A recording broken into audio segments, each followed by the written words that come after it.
Welcome, Planeswalkers. I'm Andrew. And I'm Tyler. Today, we're bringing you another installment in Commander Countdowns, the show where we list off our top X favorite cards of a given type. This time, we're going to detail our top 5 favorite red commanders.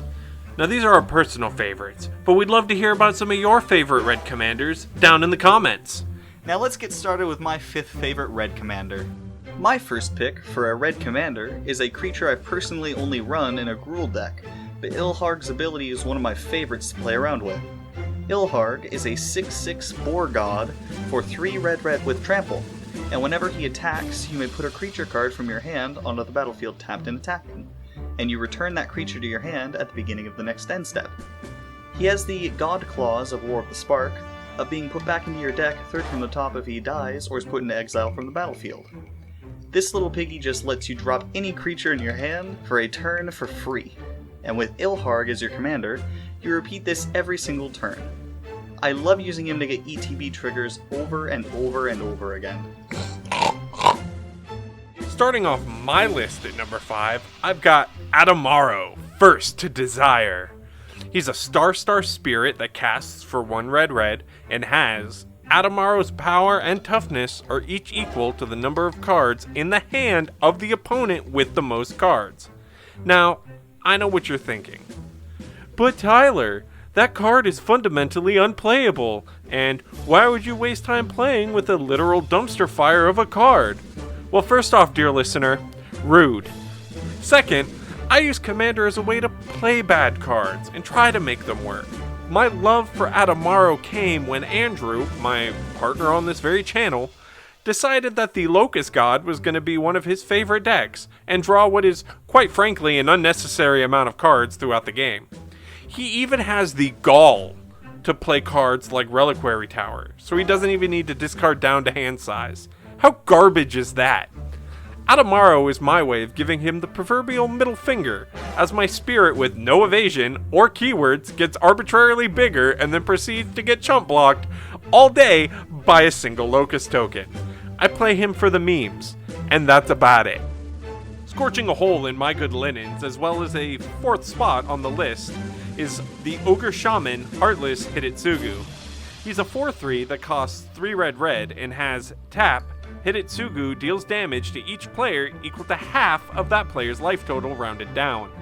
Heartless Hiddy is one of the quickest ways I've ever seen a commander game go onto the clock, since he's got a meeting in 10 minutes and he needs everyone to hurry and wrap this game up. He's one of the easiest ways I've seen Burn become viable in Commander, since he can easily bring everyone down to a good kill range without needing to worry about complicated things like high life totals or blockers. Granted, he's probably one of the reasons that Commander damage is purely combat damage, otherwise he'd be broken with a capital He's big, mean, ugly, and isn't too happy that I just called him ugly, so watch out. Who doesn't love dinos? My 4th pick is Etali, Primal Storm.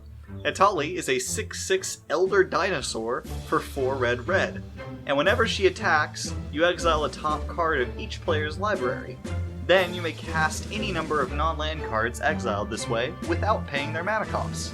Steal your opponent's cards. That's all it takes to get me to love it. Along with other red cards that let you steal things, like Active Treason, this deck can just be really annoying to play against. And when I'm not going wide in a game, I'm being annoying. It's just my thing. Stop playing my deck! It's our deck. From a massive dinosaur to a small dwarf, we have Torbran, Thane of Redfell. Torbran is a 2/4 dwarf noble for 1 red that says if a red source you control would deal damage to an opponent or a permanent an opponent controls, it deals that much damage +2 instead. This is a burn player's dream in Commander. This is the kind of deck where you run Impact Tremors, Perforos God of the Forge, and every spell you can that spits out creatures and damage effects. And with Torbran, all of those damage effects are just going to be compounded into a storm that may be just too fast for your opponents to handle. Refusing to die at the number 3 slot is the Multiverse's favorite Gobbo, Squee the Immortal. A 2/1 goblin for 1 red, Squee can be cast from the graveyard and from exile, further playing up his ability to come back even when everyone else at the party wants him gone. I think we all knew someone like this at some point. As far as gameplay goes, though, I like Squee for the main reason that he's incredibly powerful when it comes to sacrifice fodder. Being a black player at my very core, sacrificing my own stuff for the greater good is the very essence of who I am as a Magic player. So having Squee's adorably annoying face to throw into the wood chipper over and over and over again makes my cold dead soul happy inside. Not to mention, you will never pay commander tax on this little walnut, so he comes with that upside as well. Now I'd like to take a break from my fun commander choices to bring in my number 2 choice, Zozu, the Punisher. A 2/2 goblin for 1 red, Zozu has a simple ability. When a land enters the battlefield, he deals 2 damage to that land's controller. The Zozu deck I used to run was, to this day, the most crushing, disheartening, and unfun for my opponent's deck that I have ever built. Every effect punished my opponents more and more, literally just for trying to play the game. And while I had the greatest time watching everyone's life totals tick down way faster than my own, no one else had fun with him, so I promptly dismantled the deck. Zozu is here on my list as a grim reminder to myself of the monster I can be when I truly want to. On that note, here is my son, Valduk, Keeper of the Flame. His hobbies include polishing his collection of weapons and armor, and summoning hordes of fire monsters to obliterate his enemies. Valduk is a 3/2 human shaman for 2 and a red that says at the beginning of combat on your turn, for each aura and equipment attached to Valduk, create a 3/1 elemental creature token with trample and haste, and exile him at your next end step. This effect is just weird enough for me to love it. Suit up Valduk, play anthem effects and cards that do things when creatures enter the battlefield for when he makes all those elementals, and run sacrifice effects to make use of them after they've attacked. This is the only deck on this list that I own in paper form, and it's so fun to play. Normally, this god plays second fiddle to other red commanders, but not today. Purphoros, God of the Forge, is my number 1 red pick. You may be asking, but Andrew, Valduk's the only one you run in paper. And that's beside the bloody point. Purphoros is a 6/5 enchantment creature god for 3 and a red, with indestructible and devotion to red. Whenever other creatures enter the battlefield under your control, Purphoros deals 2 damage to each opponent. Play 2 and a red, and creatures you control get +1/+0 until end of turn. Oh lord, he angry now! This commander goes wide even better than Valduk. Although he doesn't do it himself, there are plenty of other cards that can just spit out tons of small tokens, like Tilinali's Summoner, attack and drop half a dozen 1/1s, each causing Purphoros to hit every opponent for 2 damage, then paying into Purphoros to make them all more powerful. This commander is so strong, if only one-tracked. What he does is impressive for one effect, but he doesn't do too many different things on his own, which is why he's more often run in other red decks, but he's a star in my eyes.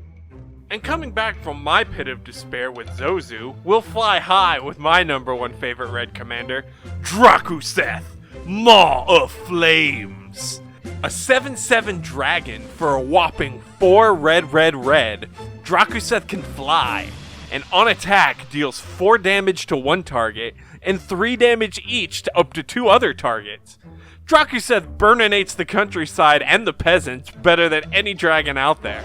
He can wipe the board clean of mid to low tier threats without breaking a sweat, and then go to take a massive bite out of an opponent's life total.